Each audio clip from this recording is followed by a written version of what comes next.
बड़े खबर लेके आया हूं, दो ब्रेकिंग न्यूज लेके आया हूं। एक तरफ जहां प्रो कबड्डी लीग के कैंसिल होने के आसार चल रहे हैं, वहीं दूसरी तरफ इंडियन कबड्डी टीम को बैन कर दिया गया है। क्या चल रहा है ये सारा डिटेल आपको मैं बताता हूं इस वीडियो में। प्रो कबड्डी लीग के सीजन 11 से रिलेटेड तो कल खबर आई थी कि प्रो कबड्डी लीग के ऑर्गेनाइजर्स जो है मसाल स्पोर्ट्स और उनके साथ एकेएफआई का कॉन्ट्रैक्ट जो है, दोनों का कॉन्ट्रैक्ट होता है, उसमें 30 जून को यह कॉन्ट्रैक्ट खत्म हो गया और अभी कोई कॉन्ट्रैक्ट रिन्यूअल नहीं हुआ है दोनों के बीच। इसका क्या मतलब होता है आइए आपको बताता हूं। वीडियो को लास्ट तक देखिएगा सारा कुछ समझने के लिए। तो सबसे पहले बात कर लेते हैं पहली खबर पे, जो कि है प्रो कबड्डी लीग यानी मशाल स्पोर्ट जो उनको ऑर्गेनाइज करती है और एकेएफआई के बीच के कॉन्ट्रैक्ट के बारे में।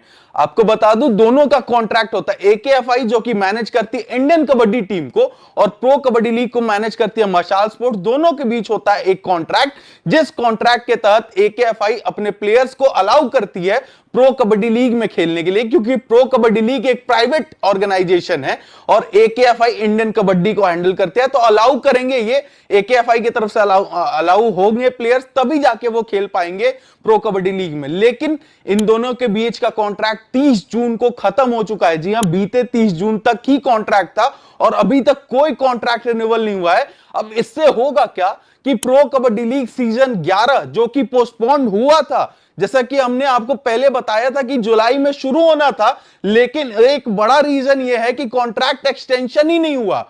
शायद इसी पे डिले होते होते इस वजह से पोस्टपोन हुआ है और शायद कैंसिल भी हो सकता है। एक साल के लिए भी पता चल रहा है, ऐसी खबरें आ रही हैं कि एक साल के लिए बंद हो जाएगा प्रो कबड्डी लीग।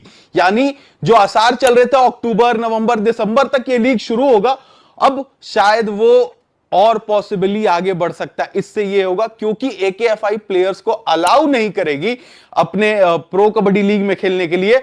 या तो ये कह देंगे अगर आपको इंडियन टीम में खेलना है तो आपको प्रो कबड्डी लीग नहीं खेलना होगा। तो ये बहुत बहुत बड़ा चीज हुआ था, लेकिन इससे भी बड़ा एक चीज हो गया है। अभी अभी एक खबर आई है जो कि मैं अब आपको देने जा रहा हूं, एकेएफआई और आईकेएफ यानी इंटरनेशनल कबड्डी फेडरेशन से रिलेटेड है। तो दोस्तों दूसरी खबर यही है कि इंटरनेशनल कबड्डी फेडरेशन जिसका हेडक्वार्टर जयपुर में ही स्थित है, उन्होंने बैन कर दिया है इंडियन कबड्डी टीम को किसी भी इंटरनेशनल टूर्नामेंट में पार्टिसिपेट करने से।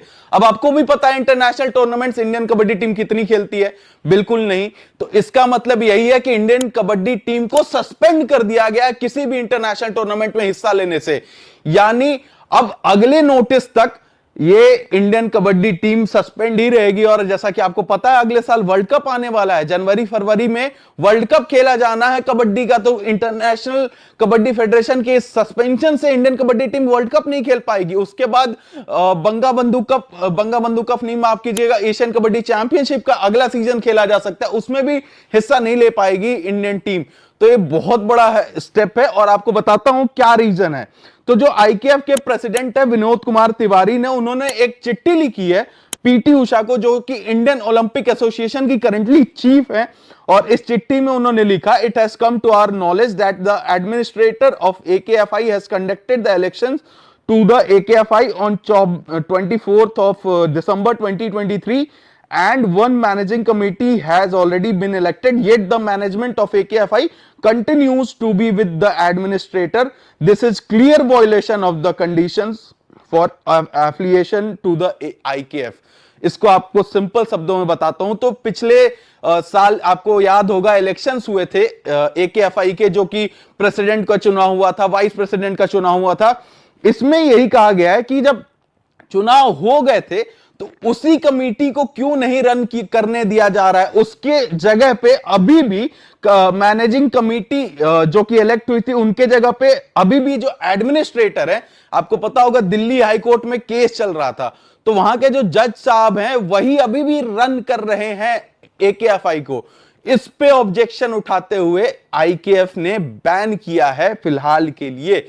और आपको चीजों को सरल कर दूं, आपको पता ना हो तो एकेएफआई का केस चलता है दिल्ली हाई कोर्ट में और जो जज हैं उस केस के वही करंटली एकेएफआई का कार्यभार संभाल रहे हैं। 24 दिसंबर को चुनाव भी हो गए थे, वाइस प्रेसिडेंट, प्रेसिडेंट, सेक्रेटरी सबका चुनाव हो गया था, लेकिन उसके बाद भी वो जो चुनाव में चुने गए थे वो लोग को मैनेज करने नहीं दिया जा रहा है एडमिनिस्ट्रेशन को जो चुने गए थे उनको मैनेज नहीं करने दिया जा रहा है, तो बड़ा मेजर कंसर्न रेज किया है। और आपको याद होगा अभी कुछ दिन पहले फीफा ने भी फुटबॉल में इन्हीं रीजन के वजह से बैन किया था। उन्होंने बोला चुनाव करवाना है आपको, चुनाव करवाइए, हम आपको आपकी बैन हटा देंगे। तो यही सेम चीज अभी कबड्डी में भी हो गया। तो बहुत बड़ी चीज है ये। आप किस तरीके से इस दोनों चीजों को देख रहे हैं?